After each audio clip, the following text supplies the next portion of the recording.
Muchas gracias. Saludos a todos. Para mí es un honor estarlos acompañando el día de hoy y contar un poquito las experiencias desde la geriatría, pero sobre todo desde Robinson Cuadros como persona y como voluntario de la Fundación Acción Familiar Alzheimer Colombia. Me voy a permitir compartir con ustedes la presentación, donde pues hablar de un tema complejo como aquello que pasa tras bambalinas, ¿cierto? Lo que pasa afuera del consultorio, afuera de un escritorio, afuera de un hospital, a veces es lo que, digamos, no se habla y lo que más impacto tiene.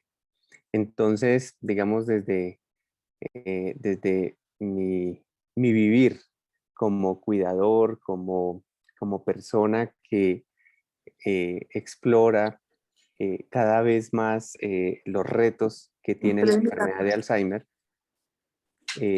quiero comenzar contándoles una pequeña historia.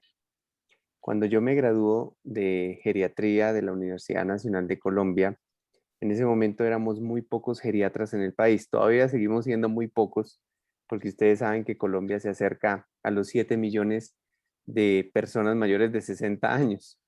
Entonces, pues, geriatras todavía somos muy pocos. Cuando yo me gradué, pues aún éramos más poquitos. Y el primer día que yo entro a hacer la especialidad, dije, yo quiero conocer de fondo aquellos que trabajan por las personas mayores, aquellos que trabajan con las personas mayores y tratando de mirar un horizonte sobre el por qué me estoy especializando en esto, por qué quiero mejorar la calidad de vida de las personas en la vejez, pero también haciéndome una pregunta fundamental. ¿Yo cómo quiero envejecer? ¿Ya que le tengo miedo de mi propia vejez? Entonces ahí dije, tengo que conocer la Fundación Alzheimer en Bogotá. Y el Oiga, primer día de clases me fui, golpeé y me abre Claudia Barón. Claudia Barón cuando abre la puerta me dice, sí, ¿en qué te puedo servir? Y yo le dije, entré a estudiar geriatría y me recibe con un abrazo y una sonrisa y me dice, son pocos, gracias por venir. Me muestra la fundación y desde ese día pues me adoptó. Durante esos 4 años de especialización pude, digamos, estar cerca de cuidadores, de familiares y muy cerca de la enfermedad en el ámbito residencial y en el ámbito particular. Cuando yo me gradúo, empiezo a trabajar en políticas públicas en Bogotá, desde la Subdirección para la Vejez, viendo algo muy complejo y es el abandono de las personas mayores y cómo, digamos, habían meses donde en Bogotá 4 personas mayores quedaban abandonadas en hospitales, en calles, en parques y me arrugaba el corazón pensar que alguien tuviera el descaro de dejar a su papá, a su mamá abandonado en un hospital y que no volvieran. Y cuando empezamos a hacer todo este estudio psicosocial, mirábamos el cansancio de las familias que no tenían los recursos económicos para cuidar a las personas mayores que tenían un trastorno neurocognitivo mayor como lo es el Alzheimer. Y este cansancio familiar, la falta de apoyo económico, la falta de capacitación, terminaba en el abandono. Desarrollamos varias estrategias para capacitar y acompañar cuidadores y en ese trasegar, en ese primer año de práctica como médico geriatra, me hacen un llamado especial de una de las clínicas psiquiátricas más importantes de Bogotá. Me dicen, doctor Cuadros, los profesores de psiquiatría quieren escuchar cuál es la visión del médico geriatra frente a la enfermedad de Alzheimer. Y yo dije, uy, caramba, sí, allá me voy a encontrar muchos profesores míos de la universidad. Y yo dándole clase a mis profesores, estaba yo muerto del susto. Entonces, pues lo que hacemos los médicos es refugiarnos en la evidencia científica, en la literatura. Empecé a buscar los últimos artículos sobre la enfermedad, a hacer todas las gráficas epidemiológicas, los últimos biomarcados, todo, todo, todo, todo. Cuando llego al aula múltiple, estaban todos los estudiantes, los profesores, y dicen, bueno, como psiquiatría maneja la enfermedad, aprovechamos y invitamos al grupo de neurología también, que son, digamos, el grupo que maneja la enfermedad, con el grupo de neuropsicología, que digamos que son el grupo que maneja la enfermedad. Y aquí pasó algo muy curioso porque yo decía, ¿en qué momento nosotros los médicos o los profesionales de la salud nos adueñamos de la enfermedad? ¿Sí? De cierto tipo de enfermedades. Entonces, si tú tienes insuficiencia cardíaca, eso solo lo puede ver el cardiólogo. Si tú tienes diabetes, eso solo lo puede ver el endocrinólogo. Si tú tienes, y cada vez que etiquetamos o que ponemos el nombre de una enfermedad, le ponemos un especialista. Claro, el especialista ha ahondado, ha profundizado, pero se nos ha olvidado capacitar a la puerta de entrada, ¿sí? Al médico general, a los enfermeros, a gerontólogos, a trabajadores sociales, a psicólogos, sobre cómo hacer un abordaje inicial de una queja, de una enfermedad, de una patología que está alterando no solo la parte física, sino también la parte emocional de la persona y de la familia. Entonces, pues, después de hacer esa reflexión, y luego que me hacen la presentación, tomo mi USB, me voy al computador para poner mi presentación y ley de Murphy. No funcionó la USB. Entonces, todo lo que yo había preparado la noche anterior para, entre comillas, descrestar a todos los que estaban presentes, pues terminó siendo un mar de nervios porque no sabía qué hacer. Entonces el director de la clínica me dice, ¿qué pasa, doctor Cuadros? No le abre la presentación. Y pues con el auditorio lleno uno empieza a sudar frío y a encomendarse a todos los santos y a decir que me funcione o si no, ¿de qué voy a hablar? En medio de la confusión, era muy curioso porque la única presentación que tenía yo guardada en esa memoria, en esa USB, era una presentación que habíamos diseñado para un colegio de niños donde las maestras nos pidieron que le habláramos a los niños entre los 5 y los 8 años sobre en qué consiste la enfermedad de Alzheimer, porque muchos de ellos eran cuidados por sus abuelas y sus abuelos que tenían problemas de memoria y ellos adoraban y amaban profundamente a sus abuelos, pero llegaban muy tristes al colegio porque les decían a las profesoras que cuando llegaban sus mamás peleaban mucho con los abuelos, decían, mamá, es que usted no recuerda, mamá, usted no me hace caso, mamá, usted es muy terca, y a ellos les dolía ver esa escena de pelea y de discusión en la casa. Entonces, nos pidieron que le explicáramos a los niños de una manera muy sencilla en qué consiste la enfermedad. Y pues esa era la presentación, la única presentación en esa memoria que me funcionaba. Entonces le dije al director de la clínica, pues miren, la única presentación que tengo aquí fue una que hice para unos niños entre 5 y 8 años. Y el director de la clínica sonriente me dijo, aquí tiene psiquiatras, neurólogos, tiene, tiene neuropsicólogas, denos esa charla. Entonces, pues bueno, a lo que vinimos, vamos. Entonces empecé a dar la charla y pues como era una charla contada como cuando uno se sienta al lado de la chimenea a contar una historia, o como los abuelos cuentan un cuento, empecé a ver unos rostros muy curiosos, ¿no? De profesores, de alumnos, de residentes que ponían sus manos sobre la mesa y me miraban con ojos de sigue contando, ¿no?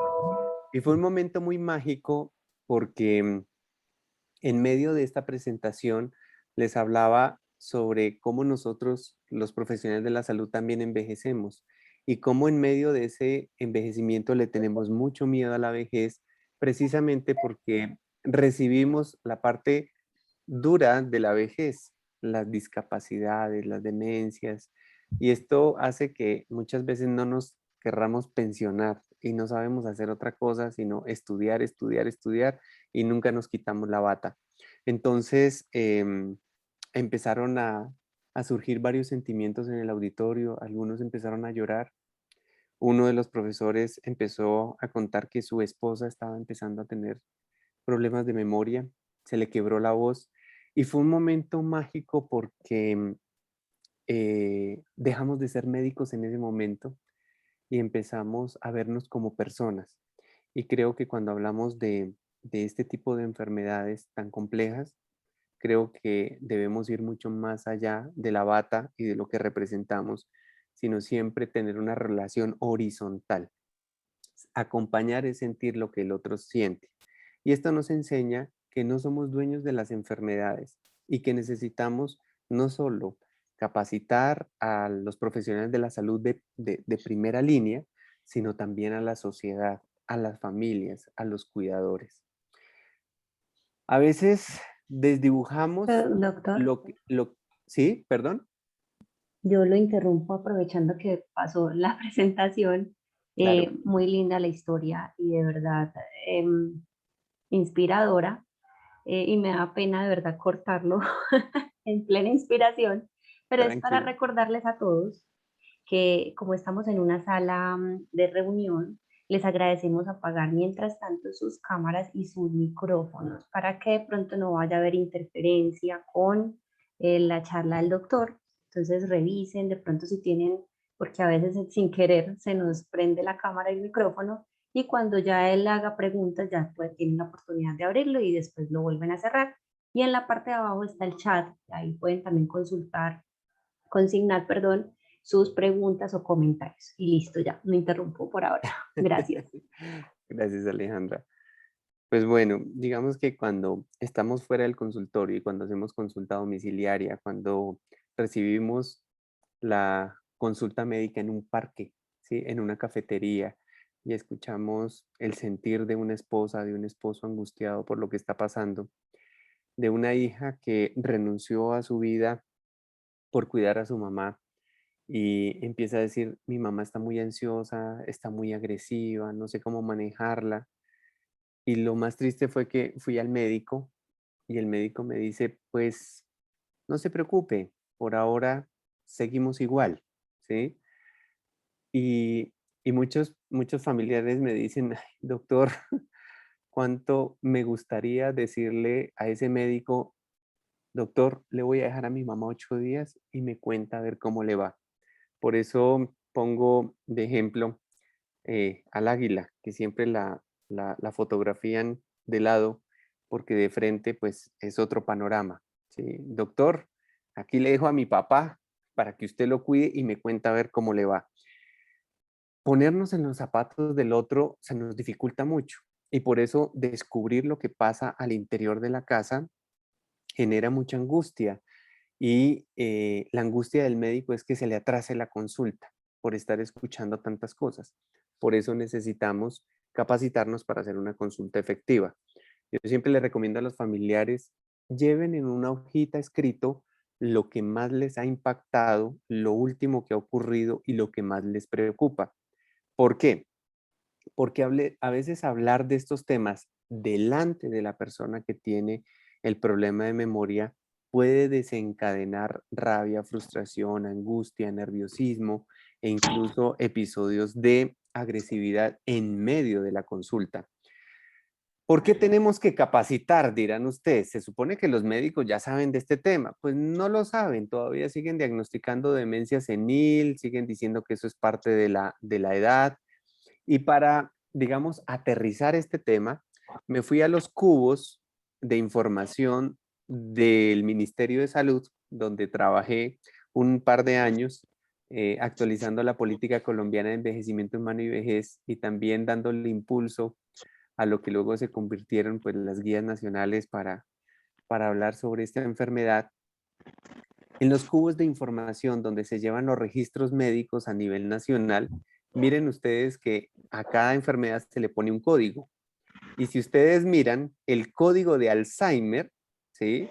Lo tienen 2.733 niños entre 0 y 9 años y 2.487 niños entre 10 y 19 años. Esto nos lleva a pensar, ¿sí? Que estamos o digitando muy mal los códigos, los médicos, cuando hacemos estos registros, o definitivamente nos falta demasiada capacitación. Esto es a corte de este año, en febrero.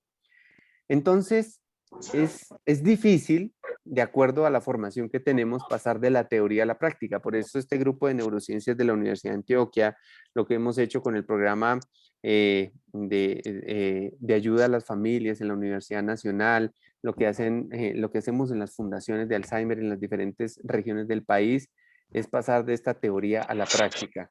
La teoría, sí, la teoría es, doctor, mi mamá está teniendo problemas de memoria, ¿qué hacemos? Vamos a hacer un protocolo de exámenes para descartar aquello que pueda simular una enfermedad como el Alzheimer sin que eso sea, y así empezamos a averiguar el origen del problema de la memoria.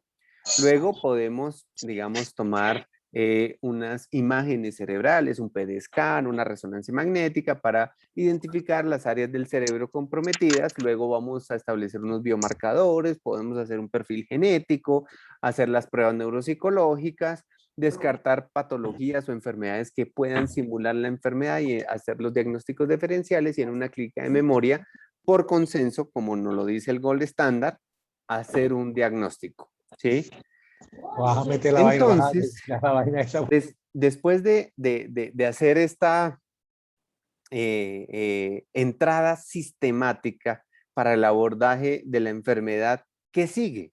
¿Qué sigue después de todo esto? ¿Sí? Siguen las llamadas de auxilio, ¿sí?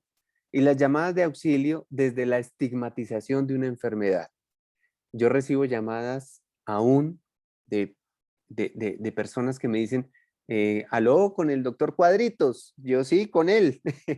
Me dicen, doctor Cuadros, es que me dieron su teléfono porque es que hay una señora que está perdiendo la memoria, a ver si usted la puede ver. Y cuando yo pregunto, ¿y esa señora es tu mamá? Hay un silencio vergonzoso, ¿sí? Y empiezan, sí, sí, sí, sí, doctor, es mi mamá. ¿Por qué tenemos tan estigmatizada la enfermedad que incluso como familiares nos da miedo, nos da pena, nos da vergüenza consultar? ¿Sí? O empezamos a echarle la culpa a muchas situaciones porque no comprendemos qué es lo que está pasando en el cerebro de mi familiar. Entonces, pues doctor, es que vamos a demandar el hospital porque después de la cirugía de cadera, después de la hospitalización que tuvo, ella venía bien, pero empezó a perder la memoria, entonces yo creo que al anestesiólogo se le fue la mano, a algún medicamento que le pusieron en la vena, porque allá de hecho nos dijeron que había hecho un delirium, entonces tocó amarrarla porque no nos conocía, entonces fue culpa del hospital. Y cuando uno pregunta, antes de la hospitalización, ella venía perdiendo la memoria, dicen, sí, pero lo normal para la edad. Entonces uno les explica que cuando hay un deterioro cognitivo, ¿sí? Un deterioro neurocognitivo, ante un estresor, un proceso inflamatorio, fácilmente hacen delirium y pues digamos esa curva baja y se van a hacer más evidentes aquellas quejas que antes, digamos, podían pasar desapercibidas. Doctor, ¿será que usted puede venir a mi casa? Pero eso sí, le quiero advertir que los últimos 3 médicos que vinieron a la casa, mi mamá los sacó a cuchillo. Entonces, cuando a uno lo llaman así, uno dice, primero, ¿en qué actitud llegó el médico a hacer esa valoración en casa?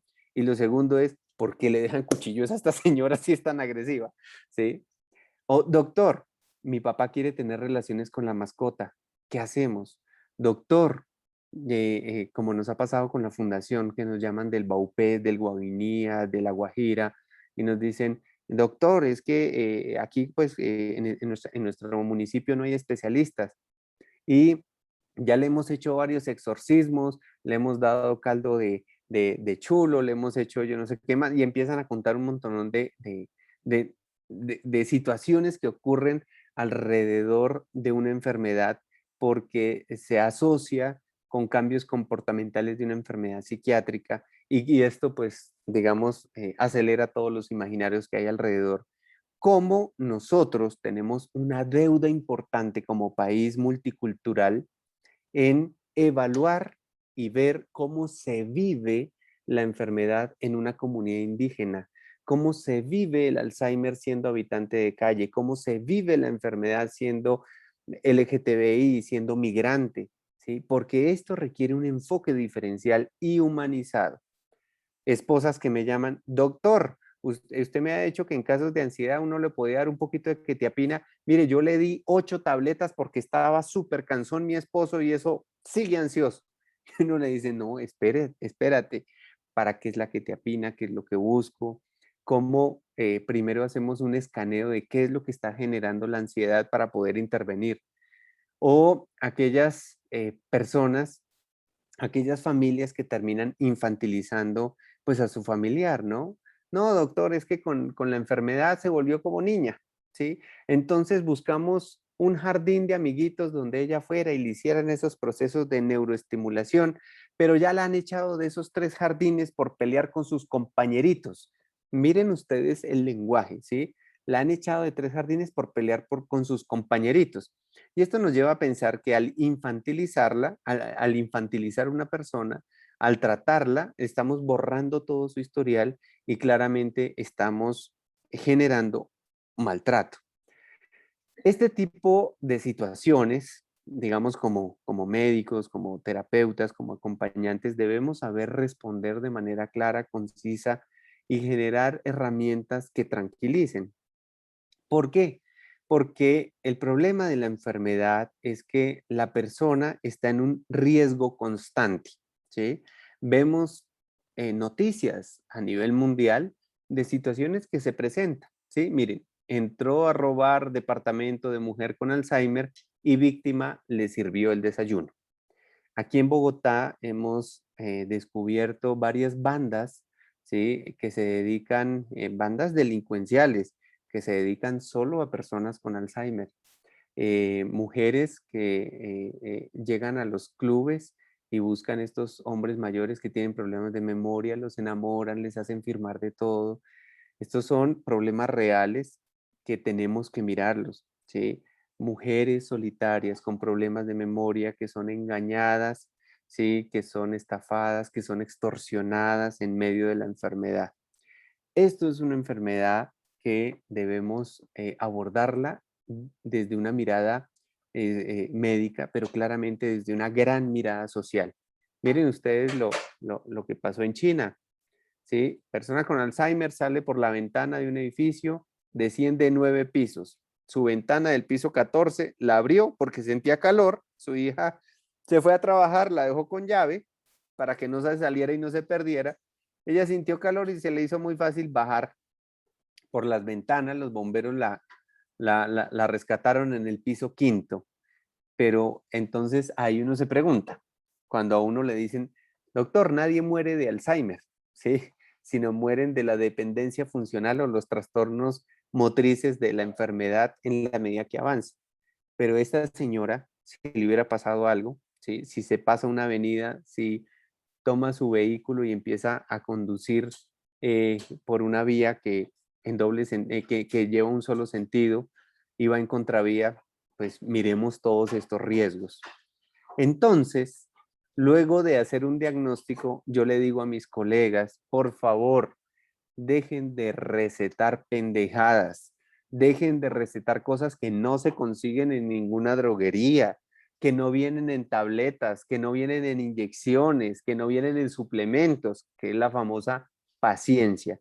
Porque es tan fácil decirle a las personas y decirle a los familiares, no, pues ya le hicieron el diagnóstico, paciencia, ¿sí? Paciencia es, doctor, aquí le dejo a mi mamá y me cuenta a ver cómo le va con su paciencia. No, tenemos que dar herramientas claras para manejar esto. Y por eso hay que preguntarnos en familia y preguntarle al médico y preguntarle al terapeuta. Doctor, a mí lo que me asustan Oiga, son que los tenga síntomas. paciencia, que eso es lo que le dicen los familiares a uno. Sí, no. Están Cuando le hablando digan, de cuando le digan a uno que tenga paciencia, uno le dice, bueno, aquí se la dejo 8 días y me cuenta a ver cómo le va con su paciencia. Nosotros tenemos que ser muy sinceros y educarnos bien sobre la enfermedad.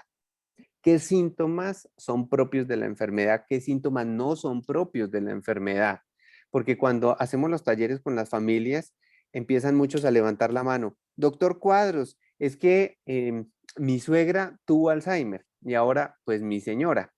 Pero mi suegra empezó en una etapa de agresividad donde cogía su materia fecal y la untaba en las paredes Entonces yo quería preguntarle en qué momento de la enfermedad empieza esa etapa.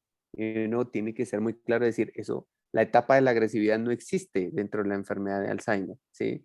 Pero tenemos que dar herramientas claras para saber cómo progresa, en qué etapa estoy, cómo se manejan las crisis, de dónde vienen las crisis de ansiedad, la psicosis, las confabulaciones, ¿sí? Los delirios, los trastornos del sueño, qué hacer cuando empiezan a perder el apetito o por lo contrario, se les olvidan que ya han comido y quieren seguir comiendo, pues hasta que empiezan a tener problemas digestivos, náuseas, vómitos. ¿Qué me da miedo de la enfermedad? ¿Sí? Y a muchos lo que me refieren es, a mí me da miedo que llegue a quedar postrado en cama, ¿sí? Lleno de sondas y lleno de cosas. Y ahí es donde uno dice, ¿por qué no hablar de este tema antes de que me dé la enfermedad?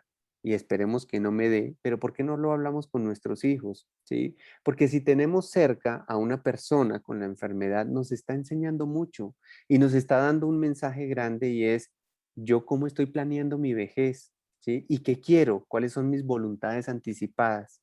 ¿Sí?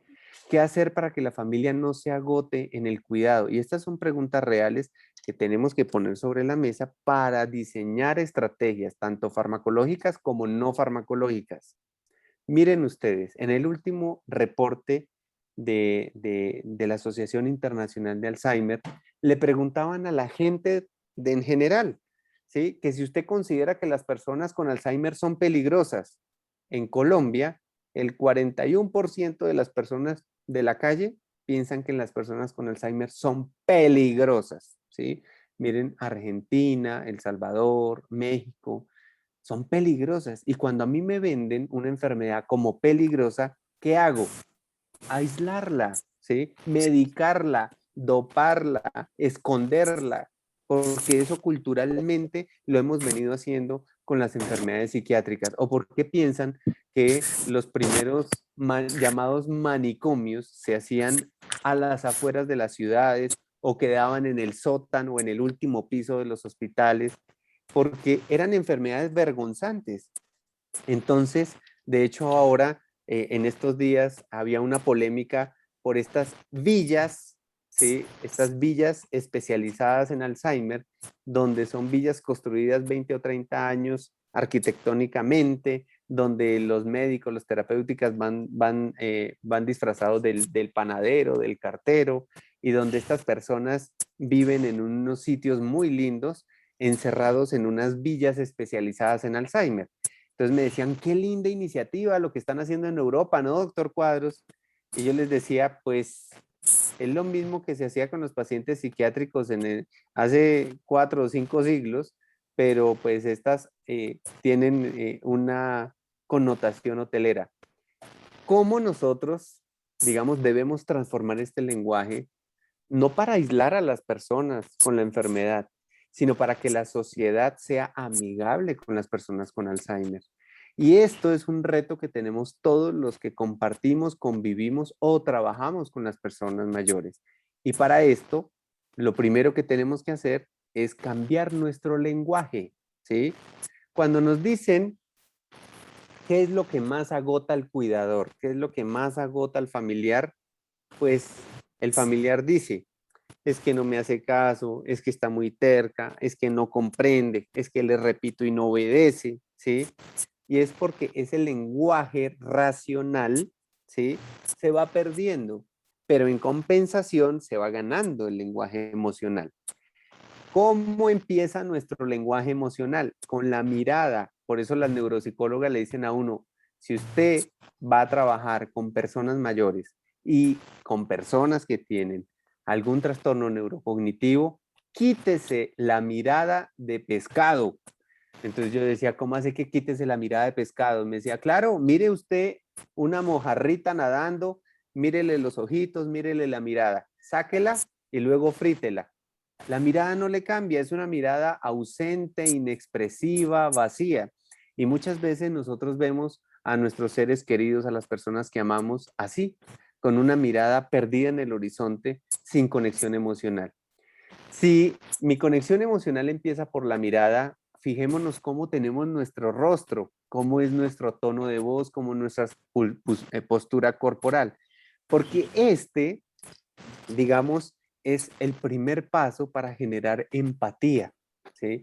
Cuando yo saludo con una sonrisa, ¿sí? Cuando yo cambio el tono de la voz, cuando yo acompaño mi sesión de fisioterapia o de terapia ocupacional con la música que le gusta, cuando yo me atrevo a cantar una ranchera con mi paciente, cuando yo me conecto físicamente tocándole la mano, haciéndola sentir que no está sola y que está conmigo, el lenguaje cambia y hace que la persona se sienta mucho más segura y mucho más tranquila.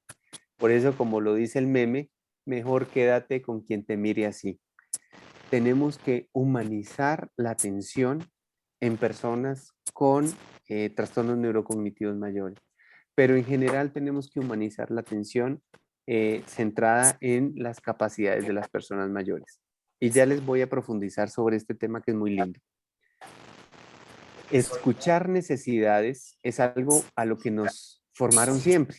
Entonces el psicólogo, el médico, el psiquiatra, el gerontólogo, siempre iniciamos con la misma pregunta. ¿Qué necesita? ¿Sí? ¿Qué necesita? ¿Cuál es su problema? Cuando acá deberíamos empezar por todo lo contrario.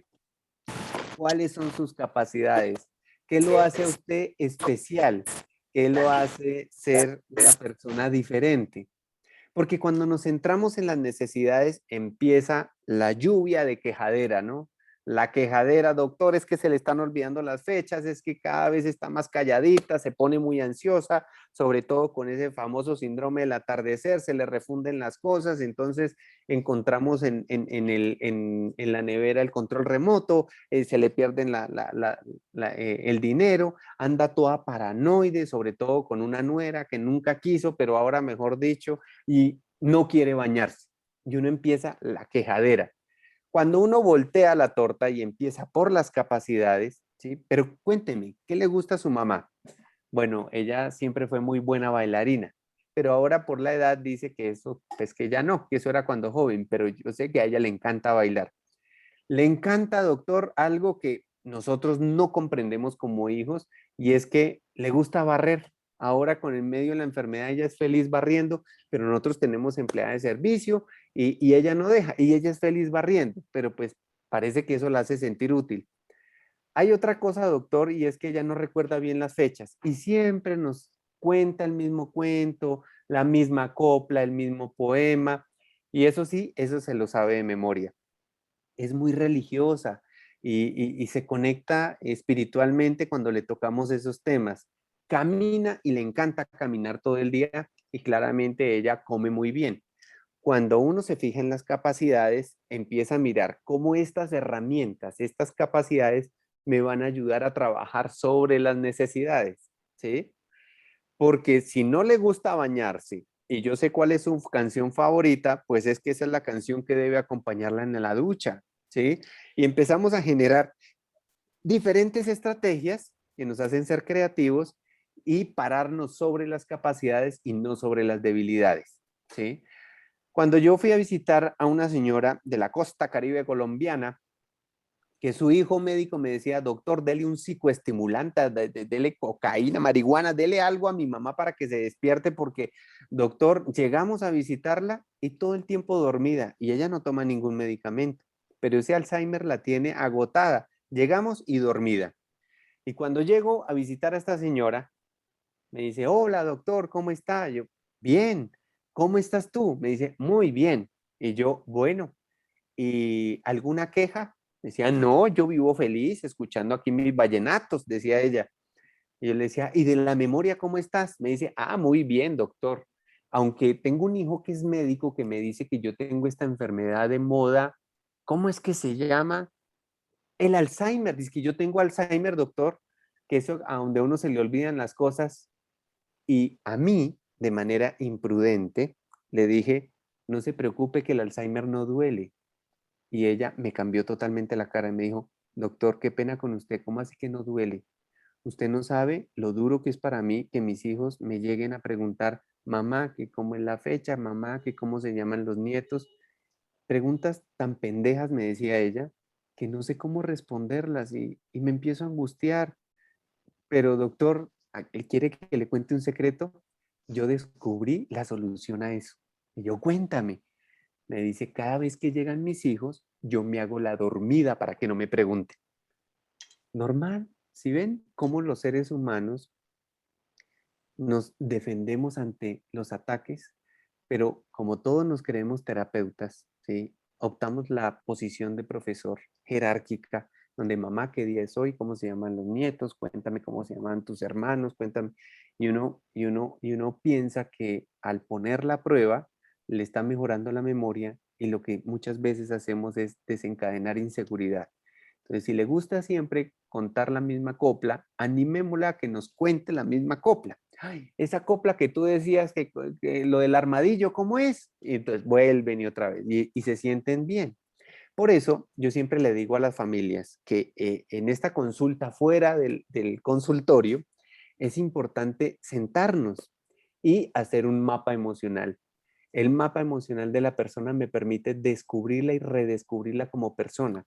Miren, les voy a contar, en mi casa somos 4 hermanos, yo soy el segundo. Mi hermano mayor es abogado, la pequeñita es abogada, la que sigue es psicóloga y el único médico de la familia. Y cada uno de nosotros ha vivido un momento especial con mi mamá. Si alguien acá, si yo estuviera sentado con mis hermanos y les preguntara a mis hermanos, ¿cuál es el sabor de helado favorito de mi mamá? ¿Sí? Les puedo asegurar que el único que lo sabe soy yo. Pero si me preguntaran cuáles son las flores y el color favorito de flores de mi mamá, muy seguramente mi hermana, la que me sigue, nos daría esa respuesta. Por eso, como todos hemos vivido momentos diferentes y situaciones diferentes con nuestros familiares queridos, es importante construir en equipo el mapa emocional. ¿Y qué es el mapa emocional? Pues lo que la conecta como persona, su identidad, donde nació, de su pueblito que le encanta tanto hablar. Yo, por ejemplo, soy de Duitama, de Boyacá. A mí yo sé que si en un futuro, a mis 90 o a mis 100 años, alguien llega hablándome de Duitama, pues yo me emociono hablando de la cultura boyacense, de bailar carranga y mejor dicho, yo feliz, ¿sí? Los estudios que realizó, los trabajos, sus creencias, cuáles son sus preferidos en la casa y cuáles son los indeseables, que a veces uno no habla del tema, pero por ahí hay, ¿sí? ¿Cómo le dicen sus familiares de cariño? ¿Cómo le dice su esposo, sus amigos? Las características de su personalidad, las habilidades manuales, mentales, ¿cuáles son sus prioridades? Hay mujeres que son súper coquetas y lindas y uno las ve todo el día. Tengo 3 pacientes mayores de 100 años que todo el día se la pasan maquillándose, súper lindas. Pero muchas veces nosotros como hijos decimos, no, usted ya no está en edad de eso, más bien, como le diagnosticaron Alzheimer, entonces ya no se va a vestir de paño y corbata, sino ahora le vamos a comprar una sudadera, ¿sí? Y empezamos, digamos, a decidir por ellos y a cambiar precisamente su esencia. Empezamos a mirar también dentro de su cultura, para ellos, qué significa las personas, sus empleados, las personas que les ayudan en la casa, cómo los ha tratado, cuáles son sus gustos musicales, colores, aromas, ¿sí? Cuáles son sus temas favoritos, cuáles son aquellas cosas que también les disgusta. Por ejemplo, a mí nunca me ha gustado hablar de política, a mí nunca me ha gustado hablar de fútbol, a mí no, y eso hace parte del mapa emocional.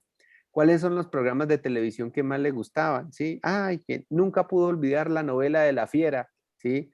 Ni a Capetillo, ni a, bueno, ¿sí? O a Santropel, o bueno, no sé, ¿sí?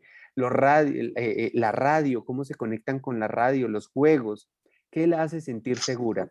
Cuando nosotros hacemos este mapa emocional, descubrimos quién es la persona, ¿sí? Porque siempre ponemos al frente la enfermedad y detrás la persona. Entonces, por eso nosotros como familiares o como terapeutas utilizamos lenguaje hospitalario cuando nos encontramos con nuestro familiar. Mami, ¿cómo sigue? ¿Cómo se siente? ¿Cómo ha estado? Bien, ¿sí? Puro lenguaje hospitalario. En lugar de pararnos sobre su esencia. Qué linda que tienes ese peinado, cómo te queda de bonito ese color de cabello, esa camisa que tienes hoy te hace ver maravillosa, te resalta esos ojitos lindos que tienes, lo que uno quiere escuchar, ¿sí? Y cuando nosotros comprendemos este mapa emocional y se lo damos al gerontólogo, a la terapeuta, ¿sí? Al médico, pues yo ya sé cómo voy a relacionarme y cómo voy a hacer empatía con esta persona. Y esto es importante a la hora de pararnos en las habilidades y no en las debilidades. ¿Por qué? Porque el mico sabe en qué palo trepa. Y los que son familiares y cuidadores dicen, ay doctor, sí, ese es el refrán que más me identifica, porque conmigo no se baña, no come, pero llega el otro hijo que casi nunca ve, nunca viene, y con ese sí, ay no, que ese es mi adoración, y con él sí come, con él sí se pone linda, con él, sí, porque el mico sabe en qué palo trepa. Por eso es importante capacitar, acompañar y cuidar al cuidador. Y aquí viene una frase muy dura. Para cuidar, el amor no es suficiente. Para cuidar, el amor no es suficiente. Nosotros, digamos, culturalmente, cuidamos a nuestros familiares porque ellos nos cuidaron, nos dieron la vida, es que es mi mamá, ¿sí? Pero es que o yo soy hija o soy enfermera, o soy esposo o soy enfermero, ¿sí? Yo tengo que capacitarme, tengo que conocer en qué consiste la enfermedad, tengo que conocer los riesgos, tengo que conocer hacia dónde puede evolucionar la enfermedad para actuar a tiempo, pero también para saber que en la medida en que yo me cuido, ¿sí? Pues estoy cuidando al otro. Cuidarme, cuidarte. Y empezar a comprender las dinámicas que ocurren alrededor de la enfermedad. Y a mí me gusta contar esta historia porque pues es real, me pasó a mí. Y fue una situación pues un poco compleja. Les voy a contar la historia de don Carlos. ¿Sí? Don Carlos cumplió 100 años y don Carlos empezó a tener problemas de memoria con pruebas neuropsicológicas que nos decían que era una enfermedad de Alzheimer. Las hijas de don Carlos me llaman y me dicen, doctor Cuadros, necesitamos que venga urgente a la casa. Y yo, ¿qué le pasaría a don Carlitos? Y me dicen, no, venga, venga, que usted lo tiene que ver con sus propios ojos. Cuando yo llego al apartamento de don Carlos en un tercer piso, pues voy entrando por la sala y veo a todos los hijos allá en el fondo, en la habitación de don Carlos. Cuando voy entrando a la habitación, veo en medio de la habitación un ataúd. Entonces yo dije, ay, se me murió don Carlos. Pero cuando sigo entrando a la habitación, veo a don Carlos acostado en su cama leyendo un libro y muerto de la risa. Entonces yo no entendía la situación. Yo, ¿qué pasó, don Carlos? Entonces me dice, aquí mis hijas que están haciendo ahí un escándalo por algo que es totalmente natural. Imagínese, doctor, yo ya tengo 100 años y yo me estoy moviendo mucho en la cama en la noche. Yo doy vueltas, parezco un trompo y en una de esas me caigo y fijo me fracturo una pata. Entonces yo a eso sí que le tengo miedo porque yo no quiero quedar postrado en una cama, entonces no me quiero caer o fracturar. Entonces llamé a mi mejor amigo, al carpintero, y le mandé a hacer un ataúd para que yo en las noches duerma ahí, así no me voy a caer. Entonces, de una vez, tengo el ataúd listo para cuando me muera, pero por lo menos me asegura que en la noche no me caiga. Yo me quería reír, pero al ver a todas las hijas llorando y con la cara de tragedia, y sí ve con las que sale mi papá, doctor, que él hablando de muerte y hablando, pues me llevó a pensar cuántas veces nosotros nos comunicamos de corazón a corazón con nuestros familiares. ¿Cuántas veces verdaderamente los escuchamos, los dejamos que hablen y que expresen sus emociones tanto positivas como negativas? Porque a veces en medio de la consulta escucho a la señora que dice, doctor, yo creo que yo ya cumplí mi misión, yo creo que cuando Dios disponga, yo ya estoy, y empiezan a hablar y los hijos, mamá, no hable de eso, usted, porque si ve, doctor, formúlele algo, un antidepresivo o algo, mi mamá eso está muy negativa. Cuando uno tiene que ir a mirar precisamente de dónde viene ese pensamiento, ese cansancio, cuál es su propósito de vida, cuál quiere que sea su legado. Y es importante a través de esta historia compenetrarnos un poquito más allá de lo que no vemos en el consultorio, de la realidad. Y la realidad es que tenemos que ser súper creativos a la hora de abordar a los pacientes y a los familiares con la enfermedad. En medio de la pandemia, doctor, es que mi papá no se quiere poner el tapabocas y él no comprende que hay una pandemia y que hay un virus. Y él dice, ¿cuál virus? Eso se lo han inventado, yo no he escuchado nada. Y claro, doctor, como a él se le olvida lo que acaba de escuchar, entonces nada, que se pone el tapabocas. Creatividad, todos los tapabocas de la familia Pérez van a decir familia Pérez. Entonces, papá, como tú te das cuenta, este es el tapabocas de la familia. Ah, sí, claro, esto es lo que nos identifica como familia, porque cuando salgamos a la calle, pues nosotros somos la familia Pérez. Ay, pues bueno, mija, si todos se lo ponen y pues esto es de la familia, yo me lo pongo. Y eso pasa también con las manillas de identificación. Eso no es para el enfermo, eso es para toda la familia. Escribir en una fórmula médica, ¿sí? Don Juan José, como su médico tratante, le recomiendo siempre salir con su tapabocas y evitar saludar de beso para evitar gripas. ¿Para qué nos ponemos a tratar de que comprendan, entiendan que hay un virus que se llama SARS-CoV? No, no, no, no, no.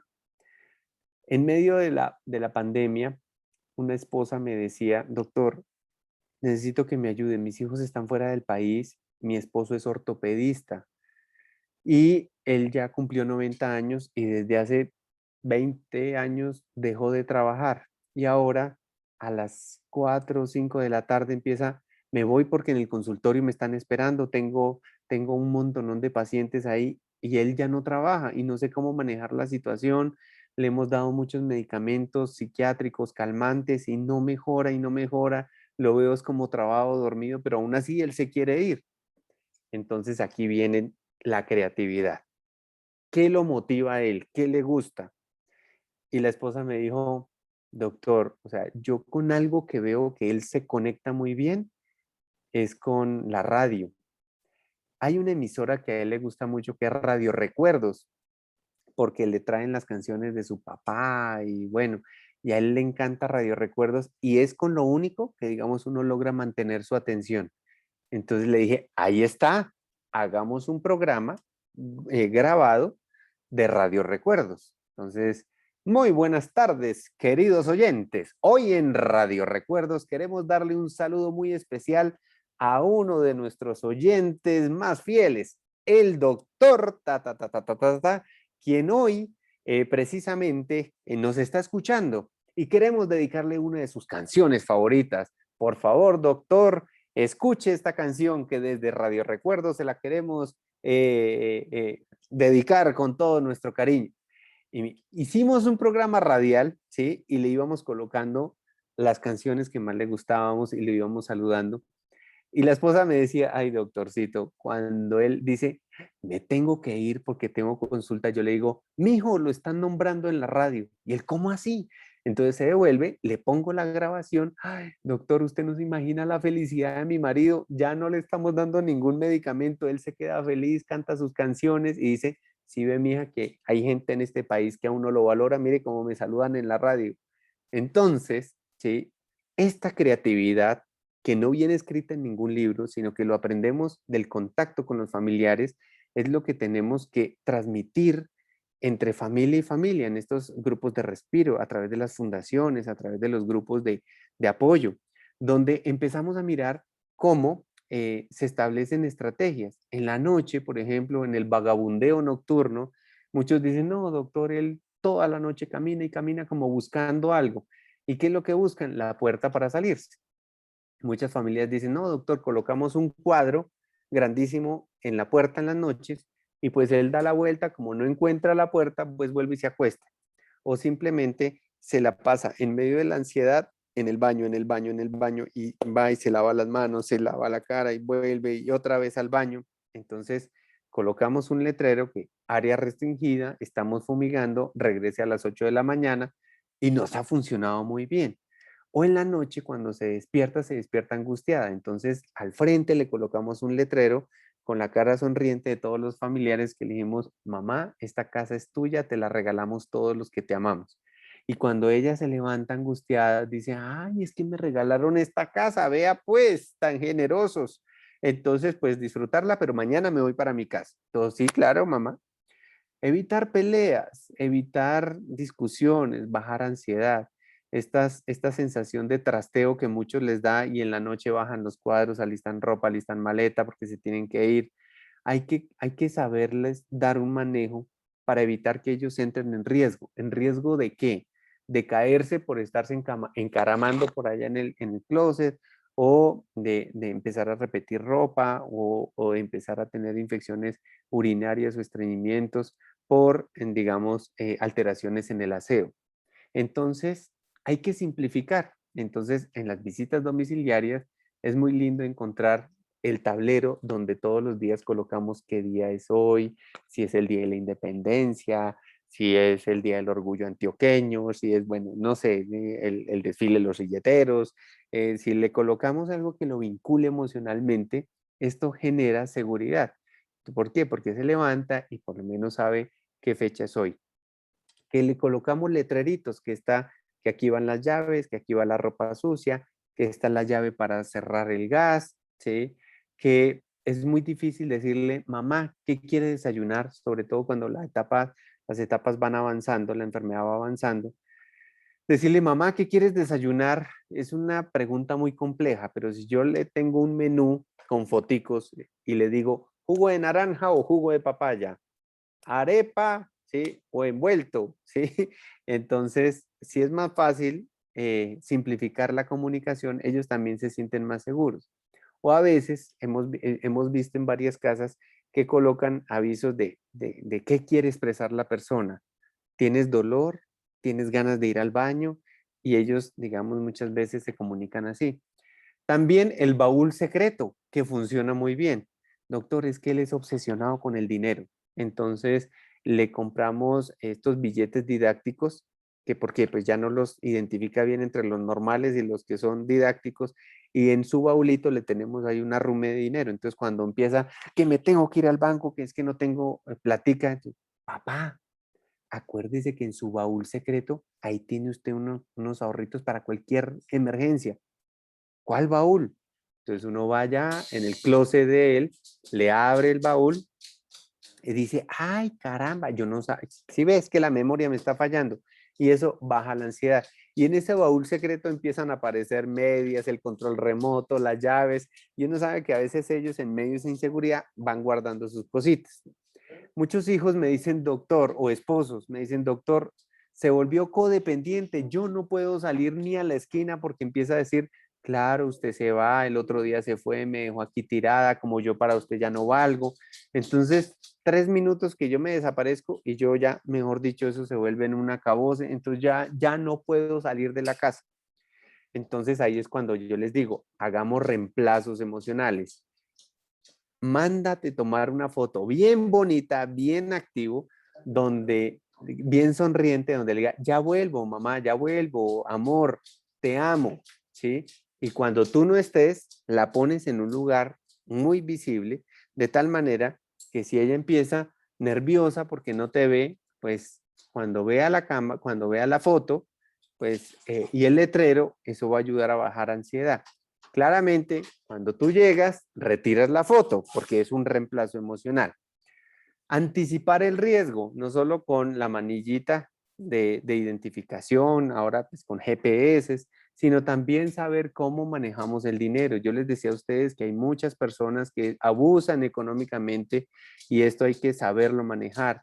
En medio de una consulta domiciliaria, una señora me dijo, ay doctorcito, ya que está aquí, quiero que me acompañe a orar.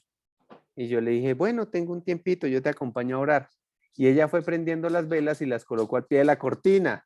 Entonces yo dije, ah, caray, ¿sí? Esto se puede convertir en un problema grande. Le dije, no, mira, las velas funcionan, pero aquí en el centro de sala, llamé a la señora del servicio y le dije, pilas con estas situaciones que se están presentando. Cuando salí de la consulta, llamé a los hijos, les dije, miren lo que me pasó, mucho cuidado, quiten las velas, porque, digamos, no hay una conciencia del riesgo. Los hijos dijeron, ah, bueno, doctor, muchas gracias. A los 8 días me llama un hijo, doctor, mi mamá quemó la casa, ¿sí? Entonces, a veces uno se siente como triste, como impotente, porque uno dice, pero yo les dije, ¿sí? pero hay que materializar todo eso que uno ve e identifica en la visita domiciliaria que no lo ve en el consultorio. Los sensores de movimiento en la noche que me pueden avisar cuando se levantó mi mamá para darle algún apoyo, las barras de apoyo, todo para evitar una caída. Y a mí me pasó, y por eso pongo esta foto del perro en la nevera, me pasó que fui a visitar a una señora a su casa porque su hija en Estados Unidos me dijo, mi mamá está como rara, dejó de pagar la administración, siempre me repite lo mismo por teléfono, entonces doctor, quiero que vaya y la mire. Cuando llego a la casa, sentí el olor a gas y le dije a la señora, huele mucho a gas. Me dijo, sí doctor, es que yo no sé dónde apagarlo y aquí vienen a timbrarme siempre por lo mismo. Entonces cuando vi que la llave del gas estaba en la cocina, entré derecho a la cocina, cerré la llave del gas y cuando la estaba cerrando se empieza a mover la nevera. Cuando pues empieza a mover la nevera, le digo a la señora, ay, se está moviendo la nevera. Ella me dice, ay, doctor, pues ábrala y se sirve un juguito. Cuando abro la nevera, sale el perro de la nevera y yo claramente pegué un brinco, yo me asusté y yo le dije a la señora, ay, el perrito estaba en la nevera y me dice, con toda la tranquilidad del mundo, me dice, sí, doctor, es para que no nos moleste en la consulta. ¿Sí? Para ella era como muy natural hacer, y yo decía, caramba, ¿cuántos riesgos corren las personas en medio de la enfermedad y cómo abordar estas situaciones? ¿Sí? Mantenga la calma. En otra consulta domiciliaria me llaman 7 hijos. Doctor, es que necesitamos que medique a mi mamá porque es demasiado agresiva. Ella rompe los vidrios, le pega a las empleadas, muerde. O sea, es de verdad, es imposible de manejar.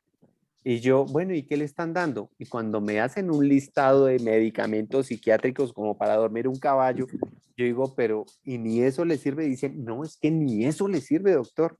Entonces yo le dije, no, pues yo tengo que ir a la casa a mirar a ver cómo es este personaje.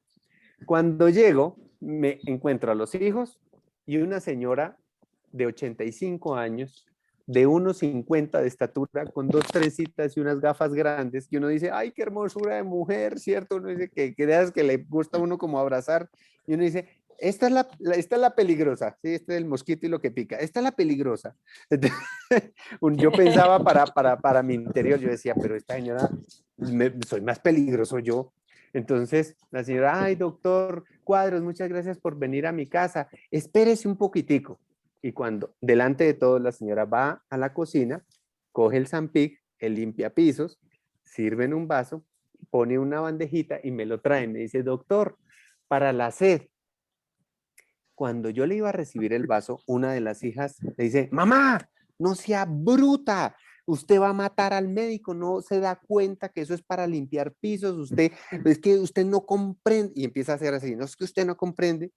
Miren, esta señora pequeñita empieza a transformarse en Hulk, ¿sí? En el hombre increíble. Empieza a decir, yo aquí no sirvo para nada, yo todo lo que hago es mal. Coge el vaso, lo tira al piso, se tiró al piso, empezó a morder a todos y los hijos empiezan a decir, ve doctor, ve por qué es que tiene que medicarle, es que mi mamá es muy agresiva. Y ahí comprendí que el medicamento no era para la señora, sino para los hijos. Necesitamos capacitar a los hijos. Yo iba a recibir el vaso y le iba a decir, tan linda, muchas gracias. Más tarde me lo tomo cuando me dé sed.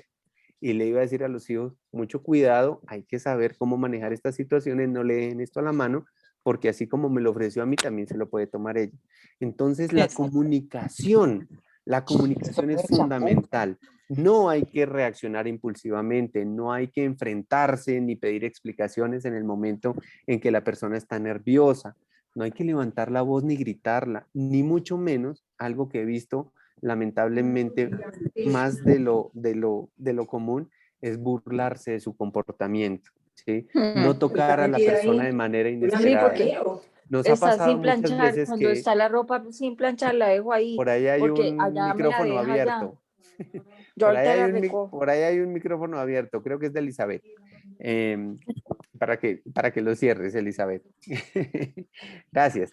Entonces, por ejemplo, la persona está descuidada y llega el esposo o el hijo a terminarla de vestir por detrás o sin avisarle. Por eso muchas veces las crisis de ansiedad o agresividad se dan al momento del baño o al poner la pijama. Tampoco lo sujete por detrás y mucho cuidado con los espejos utensilios cortopunzantes, porque a veces por esta falta de reconocimiento empiezan a tener sensaciones de inseguridad. Miren ustedes algo bonito, la escenografía cuenta. Esta habitación que ustedes ven ahí es de una vivienda asistida aquí en Bogotá.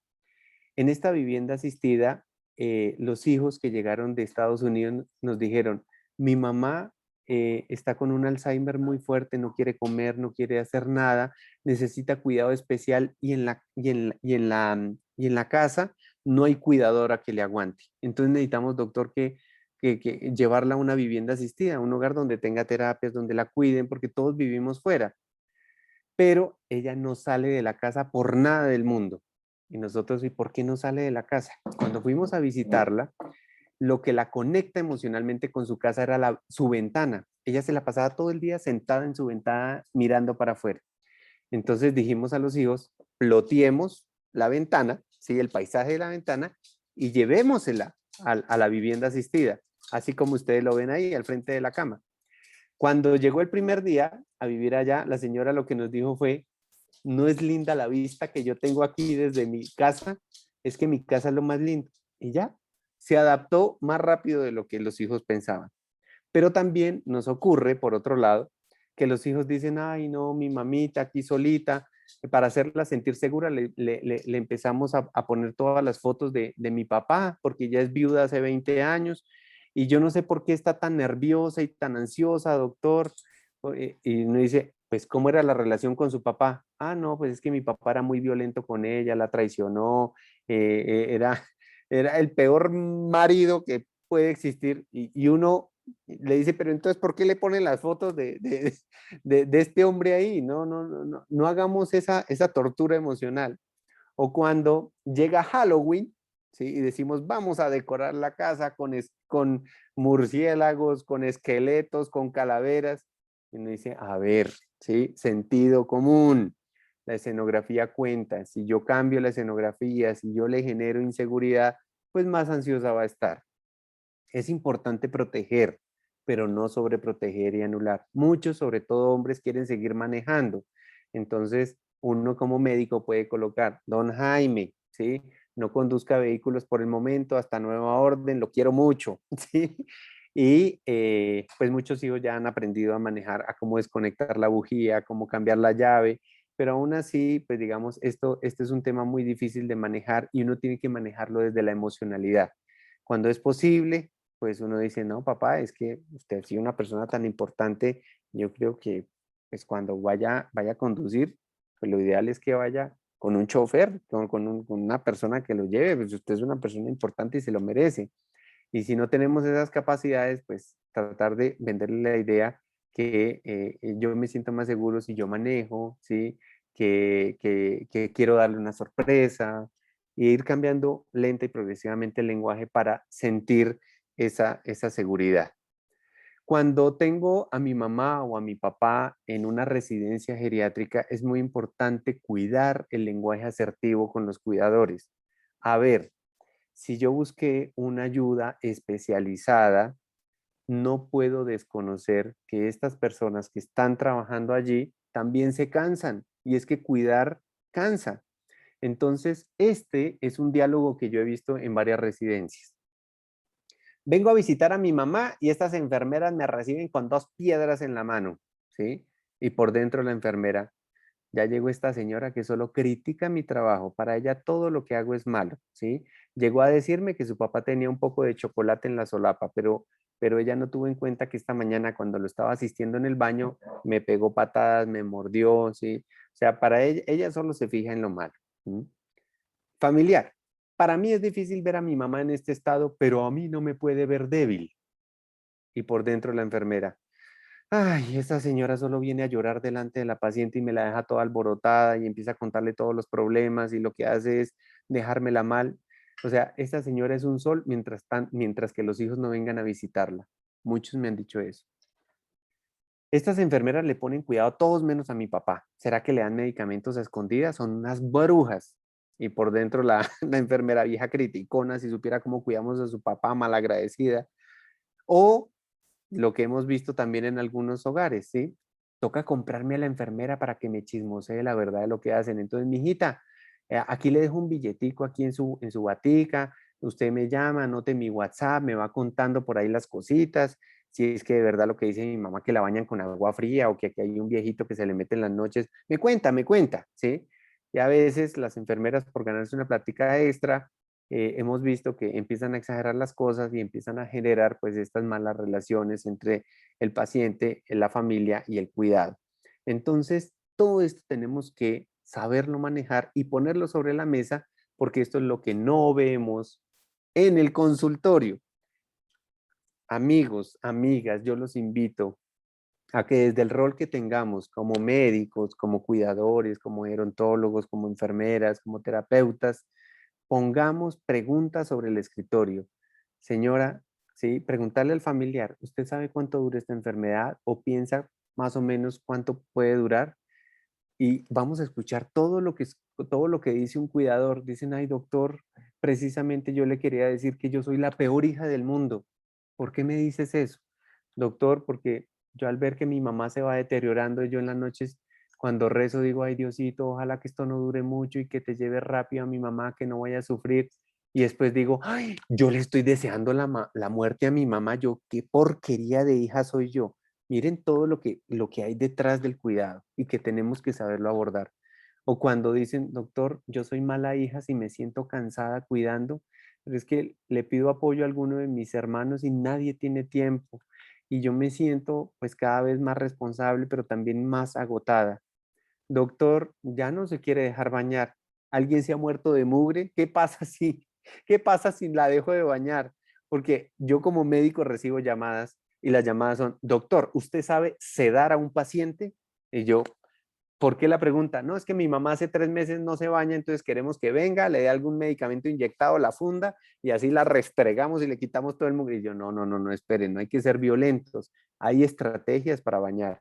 De hecho, el primer CD que salió, que sacamos con la Fundación de Alzheimer aquí en Bogotá se llama Bañar sin batallar, ¿sí? ¿Por qué siento que solo a mí no me hace caso? El mico sabe en qué palo trepa. Y hay que saber pedir ayuda y levantar la mano no es signo de debilidad. Doctor, si necesita tantos medicamentos, doctor, ¿sí? Para ella o para él todavía sigue siendo importante su sexualidad porque vemos que como que a veces se le alborota el tema. ¿Cómo manejarlo? ¿Cómo bajar esa ansiedad? ¿O cómo disfrutar la sexualidad en medio del Alzheimer? Doctor, imagínese que mi mamá era súper rezandera, súper católica, pero ahora se le olvidó rezar. ¿Será que ya en esta etapa ya final es importante traerle un cura o no? Y ahí es donde uno dice, respetemos lo que ella pensaba y sus creencias. Doctor, ¿qué hacer ante una urgencia? Yo no quiero llevarla a un hospital. La última vez que la llevamos, eso fue una tragedia. La amarraron, llegó con escaras. ¿Qué hacer ante una urgencia? Las decisiones al final de la vida. Cómo disminuir los medicamentos, cómo reemplazarlos por tratamientos no farmacológicos, cómo generar un ambiente cada vez más humanizado que genere tranquilidad y paz. Estas pues eran algunas de las situaciones que he vivido en medio de este trasegar del cuidado y el acompañamiento a familiares que les quería compartir el día de hoy. Sé que todos ustedes han tenido vivencias particulares, que todos ustedes en la labor del cuidado son maestros y que todas estas experiencias no deben quedar para nosotros. Así como lo estoy haciendo yo hoy con ustedes, los invito a que las escriban, que las compartan, porque una u otra estrategia les puede ayudar a muchas familias a bajar la ansiedad, a bajar, digamos, toda esta intensidad en medio de la enfermedad y a vivir la vida, ¿sí? Como personas, no con el rótulo que nos colocaron cuando nos hicieron un diagnóstico. Mil y mil gracias por compartir conmigo esta tarde. Doctor, muchísimas gracias por las intervenciones, la intervención, perdón. Tenemos muy buenos comentarios aquí de felicitaciones, que muchísimas gracias.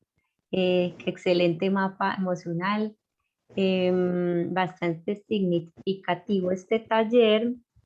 Acá hay una pregunta que dice, ante las cosas que ha expuesto, ¿se debe llevar la corriente ante lo que el paciente exprese? Por lo general, sí. Sí, como regla fundamental, cuando yo digo no, es porque quiero impulsar la comprensión, la racionalidad y puedo generar momentos de tensión. Si yo llevo la corriente, pero a través de mi lenguaje emocional, luego le doy la vuelta y lo hago comprender, es mucho más fácil que empezar peleando desde el comienzo. Listo, doctor, muchísimas gracias. No tenemos más preguntas, al contrario, puros mensajes de felicitaciones y agradecimientos. Bueno, Tan aquí lindas, pues igual. perdón. Dice, Ujú. ¿cómo comportarse el cuidador externo el primer día con la paciente? Miren, yo siempre he dicho una frase que es que el cuidador no es un torero, ¿sí? El torero es el que se para en la mitad esperando a ver qué toro le sale. No, ¿sí? Porque si no conocemos a la persona a la que vamos, con la que vamos a compartir, con la que vamos a intervenir, pues vamos a generar rechazo. Recuerden que la enfermedad de Alzheimer genera mucha inseguridad. Entonces, que llegue una persona nueva, o esta viene a ser la moza de mi marido, o me viene a robar, y empieza todo el imaginario. Entonces, ese mapa emocional debe conocerlo el cuidador antes de ese primer contacto, para que hablen de lo que les gusta, de que jueguen lo que les gusta, que escuchen la música que les gusta, y que se vaya generando esa empatía, lenta y progresivamente. A nadie le gusta que le impongan un cuidador. ¿O a cuántos de nosotros nos gustaría que llegara una señorita, así sea muy bonita, vestida de blanco, a estar todo el tiempo al pie de uno? Pues a eso a cualquiera lo asusta, porque uno dice, pero ¿quién está enfermo? ¿Que por qué viene esta señorita y dice que a tomarme la atención y a verme cómo me baño? No, esto es un proceso y por eso necesitamos capacitar, acompañar y hacer ese mapa emocional para preparar nosotros y preparar al cuidador y al equipo terapéutico en este acompañamiento. Perfecto. Joana Negra levantó la mano. Joana, Muy buenas tardes a todos. buenas tardes. Pues desafortunadamente por temas de trabajo me conecté hasta hace un momento. Doctor, muchas gracias por esas clases que usted nos da. Quisiera saber, pues si me pueden de pronto dejar en el chat cómo construir el mapa emocional. Y mi pregunta es, ustedes que manejan tanta información y asociaciones, ¿me podrían referenciar una asociación aquí en Bogotá? De hecho, yo estoy muy agradecida con Internet porque no sé cómo di con ustedes y he podido disfrutar de algunas charlas que han sido muy benéficas, pero aquí en la ciudad la verdad que no Claro tengo que sí, como Joana. nombre de algo que trabaje como ustedes lo hacen allá en Medellín. Lo puedes buscar como Fundación Acción Familiar Alzheimer Colombia. Ok. La Fundación Alzheimer en Bogotá está ubicada detrás del Centro Comercial Atlantis, pero pues así como lo estamos haciendo hoy, en la página de Facebook tienen varios talleres, hemos dictado varias charlas y digamos, además de la Fundación Alzheimer, también está el grupo de apoyo a familiares de la Universidad Nacional, está el grupo de lazos humanos, hay varias cajas de compensación que tienen grupos de apoyo a familiares. Entonces, pues qué chévere lo que estás haciendo, porque nos estás dando un mensaje. Yo tengo que levantar la mano y pedir ayuda, que no estoy solito. Sí, no, doctor, y es que mi caso es, digamos, pues todos los casos son complejos porque cada uno tiene su situación. Mis padres tienen 86 años. Mi papá tiene Alzheimer desde hace 7 y mi mamá sí es muy cuerda. Pero el tema es que mi mamá no se quiere separar de mi papá porque es del pensamiento de que ella se casó hasta que la muerte lo separe. Y a Así es. pesar de que mi papá, pues no, él todavía tiene cierta independencia, él si no la ve se enloquece. Y él ¿No? se inventa que se fue con el Hay que hacer mozo, todo un acompañamiento, hay que hacer todo un Sí, acompañamiento, pero respetando precisamente pues esos arraigos culturales. Y, sí. y eso lo podemos hacer, no te preocupes. Listo, doctor, muchísimas gracias. Y felicitaciones, muchas gracias por la ayuda que nos dan. No, con gusto. Bueno, por ahí Claudia Barón, la presidenta de la Fundación Alzheimer Colombia, en el chat te colocó el teléfono y la dirección de en Bogotá. Mil gracias. Bueno, Doctor, Bueno, ¿a quién habló? ¿Alguien ¿alguna dijo algo? pregunta? ¿Alguna Sí, pregunta? Álvaro. Sí, cómo no. Mire, lo que usted dijo de la cuestión de la anestesia es algo que debe aplicar anestesia a una persona que tiene principios de Alzheimer? Como te digo, lo principal es primero consultar. Tener claro que perder la memoria no es parte del proceso normal de envejecimiento y que, digamos, hacer un diagnóstico, dar un diagnóstico de la enfermedad de Alzheimer no es nada fácil, ¿sí? No es que, ay, a mí se me olvidó dónde dejé las llaves, ya debe ser que me dio el Alzheimer, no. Esto requiere todo un proceso metodológico donde se tiene que descartar muchas otras enfermedades que pueden simular una enfermedad de Alzheimer. Muchas veces, a veces es solo estrés, pero sí es importante consultar para hacer, digamos, este estudio sistemático y poder hacer todo un acompañamiento en el tema. Yo le digo, doctor, porque mi esposa, después que le hicieron una cuestión cervical que le hicieron, se le desarrolló más la enfermedad. Ujú.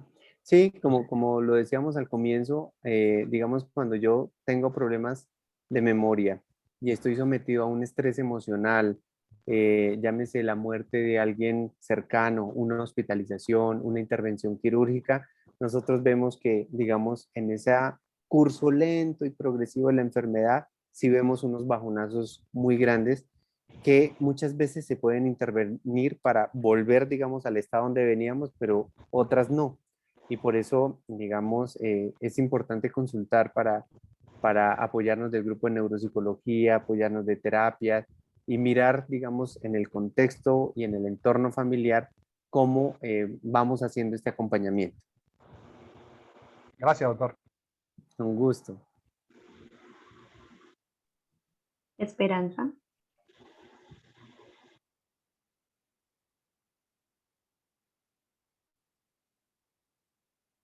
Esperanza levantó la mano.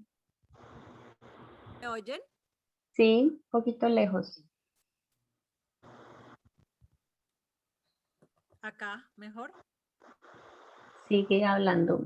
Ok, la pregunta es, doctor, buenas tardes. Tuve a mi papá hospitalizado hace más o menos una semana, por 2 semanas.